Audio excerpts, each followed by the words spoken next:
ఈ TV unit నచ్చితే కనుక ఒక కామెంట్ పెట్టండి. దీనికి రిఫరెన్స్ ముందు కస్టమర్ ఇది సెలెక్ట్ చేసుకున్నారు. దీని తర్వాత ఏంటంటే 3D డిజైన్ మనం ఇలా చేసాం.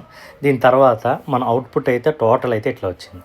దీనికి ముందు ఏం జరిగిందంటే దీని వెనకాల ఉన్నదంతా చెప్తున్నాను. ఇక్కడొచ్చేసి హాల్‌లో టీవీ యూనిట్ అనుకున్నాం. అది పెద్ద ఏరియా ఉంది. చాలా వస్తది అనుకున్నాం. అక్కడ ప్లాన్ చేద్దాం అనుకున్నాం. కానీ అనుకోకుండా ఏం జరుగుతుందంటే ప్రతి చోట జరిగే విషయాలు ఇలాగే ఉంటాయి. ఎలా అంటే టీవీ యూనిట్ ఇక్కడ షిఫ్ట్ అయిపోయింది. షిఫ్ట్ అయిన తర్వాత అక్కడితో అయిపోతుందంటే కానే కాదు. ఎందుకంటే ఇక్కడ పవర్ పాయింట్లు, తర్వాత హెచ్‌డీఎంఐ కేబుల్ హైడ్ చేయడానికి ఇవన్నీ మనం ఖచ్చితంగా చేస్తాం. ఎందుకంటే అది తర్వాత అవుట్‌పుట్‌లో మనకి వైర్లు ఎక్కడ ఏం కనిపించకుండా చేయాలని మనం ఇవన్నీ చూశారు కదా! మనం ఏ మోడల్ అయితే 3Dలో చూసామో దానికి తగ్గట్టుగా మనం ఇది ఇక్కడ వైరింగ్ అయ్యి ఎక్కడ పాయింట్ రావాలి అంటే చెప్పాం. దాంతోపాటు ఇక్కడ ఒక స్విచ్ బోర్డ్ కూడా ఉంది.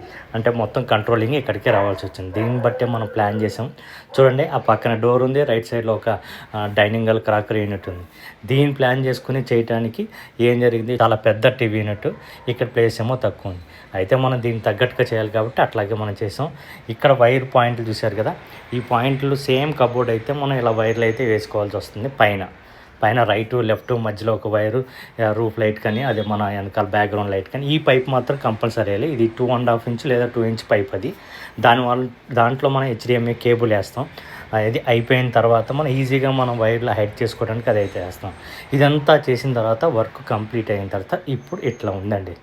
చూడండి, దీంట్లో మనం లైట్లు పెట్టాము.